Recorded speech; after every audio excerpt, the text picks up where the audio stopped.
बिस्मिल्लाहिर्रहमानिर्रहीम। अस्सलाम वालेकुम व्यूअर्स, हमारे देखने वाले जहाँ भी रहें खुश रहें आबाद रहें। अल्लाह ताला आप सबको अपने सामान में रखे। इस दुआ के साथ आज की रेसिपी स्टार्ट करते हैं। आज हम रोज़ फ्लेवर रावा बर्फ़ी बनाएंगे। इससे पहले भी मैंने रोज़ बर्फ़ी बनाई है, लेकिन वो रोज़ फ्लेवर मावा बर्फ़ी थी, यानी खोए की बनी हुई थी, और ये हम सूजी से बनाएंगे। ये रोज़ फ्लेवर रावा बर्फ़ी है।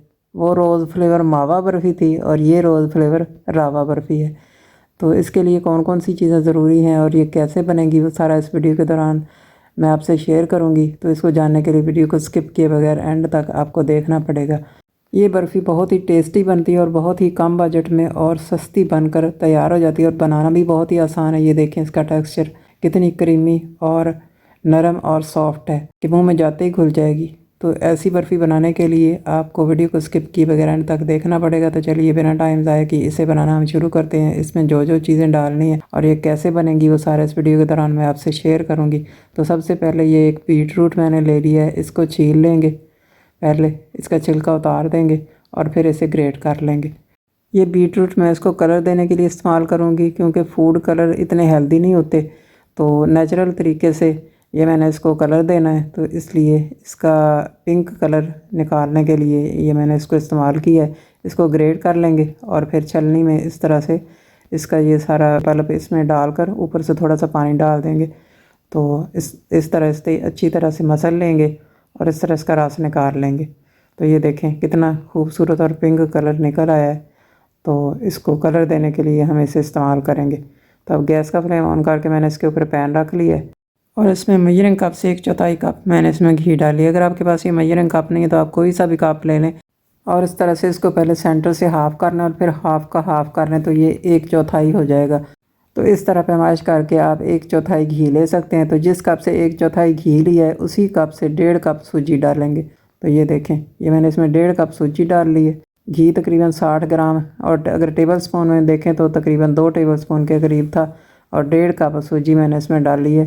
और अगर ग्राम्स में देखें तो ये सूजी तकरीबन 375 ग्राम है, और अगर वज़न में देखें तो तकरीबन 1.5 पाव है। तो अब हमने इसको इस तरह लगातार चलाते हुए लो फ्लेम पर फ्राई कर लेना। हमने इसका कलर चेंज नहीं करना, बस इसको इतना फ्राई करना है कि इसका कच्चापन निकल जाए और इसमें से खुशबू आने लगे और इसका दाना फूल जाए। और कुछ देर फ्राई करने के बाद अब ये देखें इसका दाना कितना मोटा हो गया है और ये ऐसी दानेदार नज़र आने लगी। जब डाली थी तो आटे की शक्ल में थी, अब बिल्कुल मोटे मोटे दाने इसके नज़र आने लगे हैं। तो तकरीबन 4 से 5 मिनट तक मैंने इसको फ्राई कर लिया है, और अब ये देखें कितनी दानेदार और मोटी हो गई है, और अब ये फ्राई हो गई, बिल्कुल तैयार हो गई है और इसमें से खुशबू भी आने लगी है और कितनी दानेदार और खिली खिली बन गई है। तो इसी तरह से इसको लगातार लो टू मीडियम फ्लेम पर मैंने तकरीबन 5 से 6 मिनट तक फ्राई कर लिया है, और अब ये बिल्कुल तैयार हो गई है और इसमें से खुशबू आने लगी है। तो ये देखें नीचे से गैस का फ्लेम मैंने इतना किया हुआ, इतने फ्लेम पर इसको तकरीबन 5 से 6 मिनट तक लगातार चलाते हुए मैंने फ्राई किया है। तो अब ये बिल्कुल दानेदार हो गई है और इसमें से खुशबू आने लगी है, और अच्छी तरह से ये फ्राई भी हो गई है और फूल गई है और दानेदार बन गई है। तो इस स्टेज पर इसमें नारियल का बुरादा डाल देंगे। ये 3 टेबल स्पून इसमें मैंने नारियल का बुरादा शामिल कर दिया है। इससे इसका टेस्ट बहुत अच्छा हो जाता है। अगर आपके पास भी हो तो ये ज़रूर डालें, इससे बहुत अच्छा फ्लेवर आता है। तो यहाँ पर इसको मैंने नारियल के बुरादे के साथ 2 मिनट तक फ्राई कर लिया है। नारियल का बुरादा मैंने बाद में डाला है क्योंकि ये जल्दी फ्राई हो जाता है, तो इसलिए अगर हम इसको सूजी के साथ डाल लेते तो सूजी के फ्राई होने तक इसने जल जाना था और इसका टेस्ट ख़राब हो जाना था। तो ये देखें अब ये कितना खिला खिला मिक्सचर बन गया है। अब मैंने इसके अंदर 2 टेबल स्पून दूध डाल दिया है। इससे सूजी का दाना और भी फूल जाएगा और ये नरम और टेस्टी हो जाएगी। दूध शामिल करने के बाद मैंने इसको 2 मिनट तक पका लिया है और अब ये बिल्कुल ड्राई हो गई है। तो अब हम इसको साइड पे करेंगे, और यहाँ पर ये 2 टेबल स्पून के करीब ये खोया है, ये मैंने दूध की बुलाई से तैयार किया था और ये फ्रिज में रखा हुआ था तो ठंडा हो गया था। तो इसलिए साइड पे करके पहले इसको अच्छी तरह से गर्म कर लेंगे ताकि ये सूजी में अच्छी तरह से मिक्स हो जाए। इससे सूजी में बिल्कुल खोए जैसा टेस्ट आएगा और बहुत ही मज़े की बनेगी। तो इस तरह गर्म करने के बाद इसको इसके अंदर मिक्स कर लिया अच्छी तरह से। अगर आपके पास ये खोया नहीं है तो आप इसकी जगह 2 टेबल स्पून मिल्क पाउडर भी डाल सकते हैं, और अगर वो भी नहीं है तो 2 टेबल स्पून दूध की मलाई वो शामिल कर सकते हैं, उससे भी खोए जैसा टेस्ट आ जाता है। दूध की मलाई से खोया तैयार करने के लिए मैंने अलग से वीडियो बनाई, उसका लिंक मैंने वीडियो के डिस्क्रिप्शन में दे दिया। अगर आप दूध की मलाई से खोया तैयार करना चाहते हैं इसमें शामिल करने के लिए तो उसके वीडियो को देखकर बना सकते हैं। तो यहाँ पर ये मैंने नीचे से गैस का फ्लेम बंद कर दिया है क्योंकि सारी चीज़ें अच्छी तरह से पक चुकी हैं और खोए को तो ज़्यादा फ्राई करने की भी ज़रूरत नहीं है। तो अब गैस को 2 मिनट तक बंद करने के बाद इसे लगातार चलाते रहेंगे ताकि पैन ठंडा हो जाए, क्योंकि अगर हमने इसको इसी तरह छोड़ दिया तो ये नीचे से जल जाएगा। 2 मिनट तक चलाने के बाद उसको मैंने साइड पे रख दिया। अब गैस का फ्लेम ऑन करके इसके ऊपर पैन रख लेंगे और इसमें 1 कप चीनी डाल देंगे।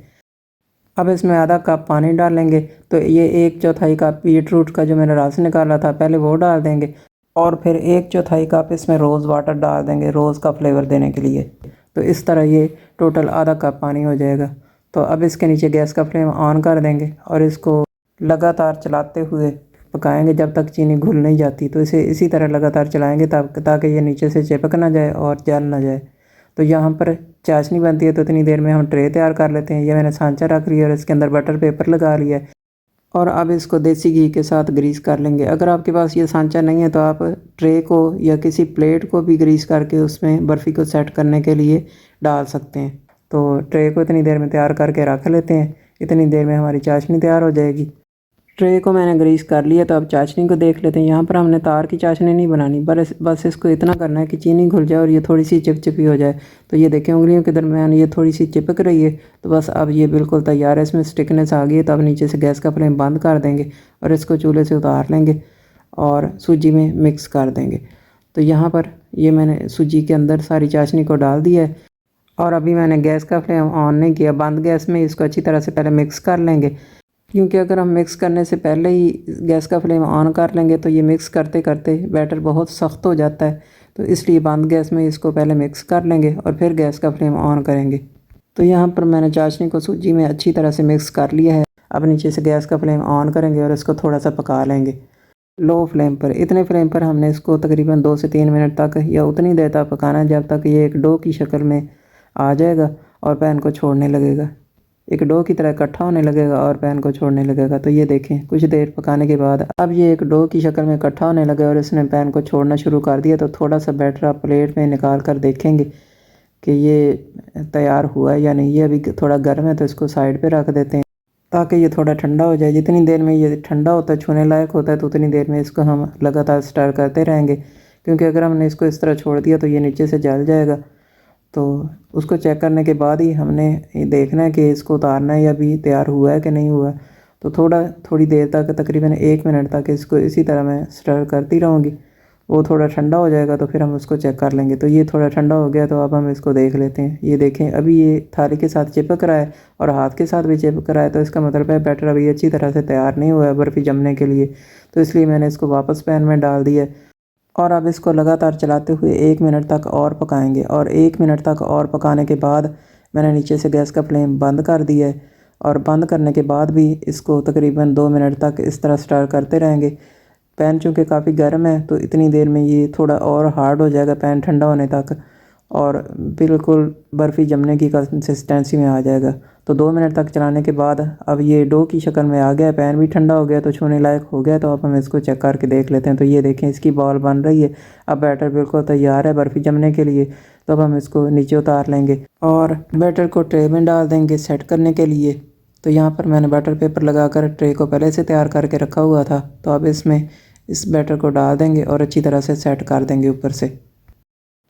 तो यहाँ पर सारे बैटर को मैंने ट्रे के अंदर सेट कर लिया है, ऊपर से लेवल भी कर दिया अच्छी तरह से। अब इसको ड्राई फ्रूट के साथ ऊपर से डेकोरेट कर लेंगे और सेट होने के लिए रख देंगे। तो यहाँ पर मैंने बादाम और काजू के साथ इसे बारीक काट कर इसे ऊपर से डेकोरेट कर दिया है। इसके ऊपर फैलाकर फ्रूट के ऊपर से स्पैचुला की मदद से इसको थोड़ा सा प्रेस कर देंगे ताकि ये इसके अंदर अच्छी तरह से सेट हो जाए। और फिर 4 घंटे के लिए रूम टेम्परेचर पर रख देंगे या 2 घंटे के लिए फ्रिज में रख देंगे सेट होने के लिए। तो यहाँ पर मैंने इसको 4 घंटे के लिए छोड़ दिया था रूम टेम्परेचर पर ही सेट होने के लिए। तो अब ये बिल्कुल सेट हो गई है। तो अब हम इसको निकाल लेंगे, उल्टा करेंगे, पहले सांचे को निकालेंगे और फिर बटर पेपर को रिमूव कर लेंगे। क्योंकि ऑयल के साथ ग्रीस किया हुआ था इसलिए ये आसानी से उतर गया है। तो अब हम ट्रे को उल्टा रखेंगे और इसके ऊपर बर्फ़ी को इस तरह से सीधा करके रख लेंगे ताकि ये आसानी से कट जाए। तो सेंटर से पहले काट लेंगे 2 पीस बनाकर, इन दोनों पीस को भी सेंटर से काट लेंगे। तो इस तरह इसके टोटल 4 पीस बन जाएंगे और फिर इसको सेंटर से इस तरह से काट लेंगे और इस तरह बर्फ़ी के 8 पीस रेक्टेंगल शेप में निकल आएंगे। और अब इसको डिश आउट करेंगे। तो इस तरह हमारी ये रोज़ फ्लेवर रावा बर्फ़ी बनकर बिल्कुल तैयार हो गई है और ये इसकी फाइनल लुक है। अगर वीडियो पसंद आए तो इसे लाइक और शेयर कर दिया करें, इससे हमारी हौसला अफजाई होती है। तो यहाँ पर एक पीस मैं आपको तोड़ कर दिखाती हूँ। ये देखें इसका टेक्सचर कितनी दानेदार और सॉफ्ट है कि मुंह में जाते ही घुल जाएगी। बहुत ही टेस्टी है और बहुत ही कम बजट में और बहुत सस्ती बनकर तैयार हो जाती है। इसी के साथ मुझे इजाज़त दीजिए। इंशाल्लाह किसी और वीडियो और रेसिपी के साथ फिर हाज़िर हो जाऊँगी। तब तक के लिए दुआओं में याद रखिएगा। चैनल पर नए हैं तो इसे सब्सक्राइब कर लें और साथ में लगे बेल के बटन को भी प्रेस कर लें। Thanks for watching. अल्लाह हाफिज़।